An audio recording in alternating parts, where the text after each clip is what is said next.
Welcome back to my channel Ayurveda arena. आज हम देखने वाले हैं शल्य तंत्र का चैप्टर नंबर 5, जो कि होगा त्रिविध त्रिविध कर्मों के बारे में ही। जिसमें प्रधान कर्म में जो आता है वो है अष्टविध शस्त्र कर्म। इसी के बारे में हम आज देखने वाले हैं। तो इसके बारे में ब्रीफ नॉलेज अबाउट अष्टविध शस्त्र कर्म with correlation of modern science. Modern science से हम कैसे कोरिलेट करते हैं अष्टविध शस्त्र कर्म को, ये हम आज की वीडियो में देखने वाले हैं। बिना कोई टाइम वेस्ट किए स्टार्ट करते हैं।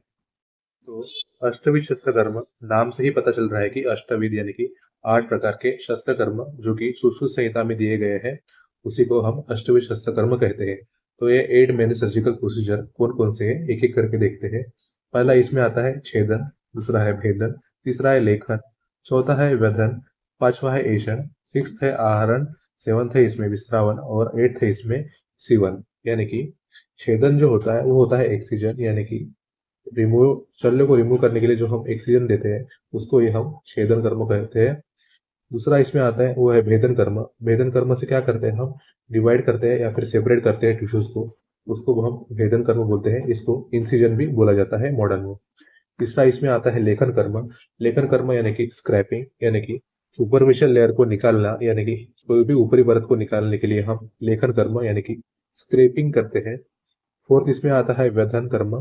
व्यधन कर्म जो होता है वो पंक्चरिंग या फिर पियर्सिंग के लिए काम आता है। व्यधन के लिए हम जो भी रहता है वो यूज करते हैं पंक्चरिंग और पियर्सिंग के लिए। फिफ्थ है इसमें एषण कर्म। एषण कर्म यानी कि होता है प्रोबिंग या फिर सर्चिंग। कोई भी शल्य को अगर हमें प्रोबिंग या फिर सर्च करना है तो हम उसको एषण कर्म बोलेंगे आयुर्वेद में।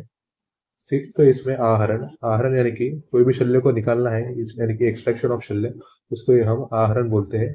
आहरण को पुलिंग आउट या फिर एक्सट्रैक्टिंग प्रोसेस बोलते हैं। सेवंथ इसमें है विश्रावन। विश्रावन यानी कि ड्रेनिंग। जो भी पस वगैरह का फ्लूइड रहता है उसको हम विश्रावन विधि से ड्रेन करते हैं, इसको ही विश्रावन बोलते हैं। एट इसमें आता है सीवन कर्म। सीवन कर्म सबसे इंपॉर्टेंट, यानी कि सुचरिंग जो होता है, इन्फेक्शन ना फैले और वुंड प्रोटेक्टेड रहे, इसलिए हम सीवन कर्म करते हैं, यानी कि इसको सुचरिंग बोलते हैं मॉडर्न में। सबसे पहले देखते हैं फर्स्ट जो होता है वो है छेदन कर्म। छेदन कर्म क्या है, अ पार्ट और whole of the limb is cut from the पैर। यानी कि जिस भी जगह पर व्याधि है या फिर जहाँ भी व्रण हुआ है वहां पर हम छेदन कर्म यानी कि एक्सीजन करते हैं। एक्सीजन से क्या करते हैं, वहां के फॉरेन बॉडी निकालते हैं या फिर जो जरूरत नहीं है उसको हम निकालते हैं। तो कौन कौन सी व्याधि में हम छेदन कर्म करते हैं वो संहिता में दिए गए हैं। तो सबसे पहला आता है गंधर। गंधर व्याधि में भी हम छेदन कर्म करते हैं। दूसरा है कफज ग्रंथि, यानी कि जो ग्रंथि है जिसमें कफ युक्त लक्षण मिलते हैं वहां पर कफज ग्रंथि में हम छेदन कर्म करते हैं। तीसरा है अर्बुद। अर्बुद जो मांसगत होता है अर्बुद, उसमें हम छेदन कर्म करते हैं। अस्थि मांसगत शल्य, यानी कि जो अस्थि और मांसगत मांस में गड़ा हुआ शल्य है उसको छेदन कर्म से एक्सीजन करते हैं। उसके बाद जो आता है अर्श। अर्श में भी छेदन कर्म। उपदंश, मांसकांड और तिलकालक, इसमें भी हम छेदन कर्म करते हैं, यानी कि एक्सीजन करते हैं, उसको निकालते हैं। दूसरा हम देखते हैं वो है भेदन कर्म। भेदन कर्म को मॉडर्न में इंसिजन बोलते हैं। तो जो भेदन कर्म रहता है वो कैसे करते हैं, भेदन कर्म is the surgical procedure to divide और सेपरेट टिश्यू। यानी कि ये एक सर्जिकल प्रोसीजर है जहां से हम डिवाइड करते हैं किसी भी टिश्यू को या फिर सेपरेट करते हैं, ताकि एक स्ट्रक्चर हमें दिखाई दे, जो भी हम स्ट्रक्चर देखना चाहते हैं या फिर ऑपरेशन में वो अचीव करना चाहते हैं। For the effective drainage, drainage के लिए भी हम भेदन कर्म करते हैं। For adequate removal of underlying structure, यानी कि कोई भी शल्य अगर गड़ा हुआ है तो उसको निकालने में भी हम भेदन कर्म इस्तेमाल करते हैं। तो अब हम देखते हैं कि यहाँ भेदन कर्म के कौन कौन से इंडिकेशन संहिता में दिए हैं। तो विद्रधि, विसर्प, दंत पुक्कुट, स्तन रोग, विदारिका, ग्रंथि। ग्रंथि में भी उसके तीनों टाइप, वात पित्त और कफज ग्रंथि, तीनों में भी हम भेदन कर्म दे सकते हैं। चौथा इसमें प्रमेय पीड़िका, शोफ और सभी प्रकार के शुद्र रोगों में हम भेदन कर्म दे सकते हैं। रिपीट करते हैं, भेदन कर्म यानी कि इंसिजन होता है।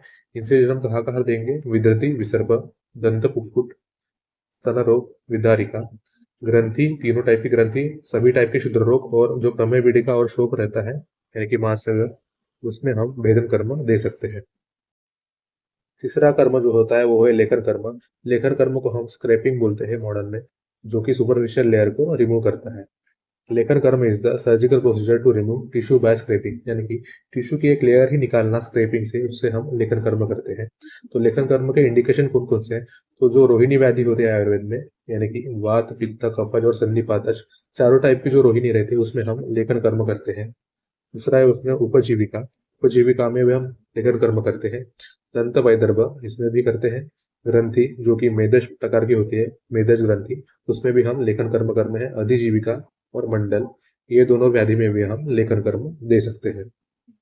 चौथा जो कर्म आता है वो होता है वेधन कर्म। वेधन कर्म को हम पंक्चरिंग बोलते हैं मॉडर्न में। तो पंक्चर किसके करना है, जहां पर भी एयर या फिर वाटर फ्लूइड जैसे जमा रहता है उस पे हम पंक्चर या फिर पियर्सिंग करते हैं, ताकि अंदर का सब कुछ ड्रेनेज हो सके।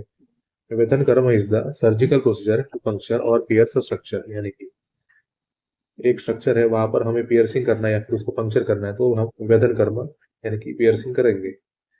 वेधन का इंडिकेशन आयुर्वेद में क्या क्या दिया है, तो मूत्र वृद्धि, दकोदर, पक्व रक्तज गुल्म और विसर्प, ये चार जो व्याधि है उसमें हम वेधन कर्म करेंगे।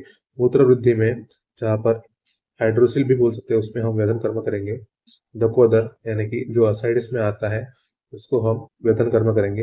पक्व रक्तज गुल्म, रक्तज गुल्म हमने देखा था कि चरक संहिता में सिर्फ स्त्रियों में होता है, लेकिन जो पक्वा रक्तज गुल्म है उसको हम वेधन कर्म से ठीक कर सकते हैं। चौथा इसमें आता है विसर्प। विसर्प में भी हम वेधन कर्म देंगे। पांचवा जो कर्म आता है वो है एशियन कर्म। एशियन कर्म को हम प्रोबिंग बोलेंगे। प्रोबिंग यानी कि अगर कोई अंदर का स्ट्रक्चर हमें जांचना है, परखना है उसको, या फिर पालपेट करना है, तो हम एशियन कर्म उसमें करेंगे। एशियन कर्म is the surgical probing procedure. कहाँ कहाँ पर हम एशियन कर्म करेंगे, तो जो नाड़ी में है, सशल्य व्रण और उन्मार्गी व्रण, ये तीनों जो व्याधि है इसमें हम एशियन कर्म करेंगे। रिपीट करते हैं, नाड़ी, सशल्य व्रण और उन्मार्गी व्रण, इसमें हम एशियन कर्म देते हैं। सिक्स जो आता है शल्य कर्म वो है आहरण। आहरण यानी कि आहरण कर्म is the surgical procedure to extract structure from the body. यानी कि कोई भी अगर बॉडी में शल्य गड़ा हुआ है तो उसको एक्सट्रैक्ट करने का काम आहरण है। इसको मॉडर्न में एक्सट्रैक्शन ही बोलते हैं, जो कि एक सर्जिकल प्रोसीजर करते हैं हम, जैसे कि बुलेट वगैरह की इंजुरी में हम आहरण कर्म करेंगे। आहरण कर्म के इंडिकेशन संहिता में दिए हैं, वो हम देखते हैं। तीनों वेराइटीज के शर्करा में हम आहरण ये कर्म करेंगे। दूसरा है दंतमल और कर्णमल में आहरण कर्म करेंगे, यानी कि दंत में जो छुपा हुआ मल है या फिर कर्ण में जो भी मल है उसको निकालने के लिए हम आहरण कर्म करेंगे। अश्मरी जो है या फिर शल्य को निकालने के लिए।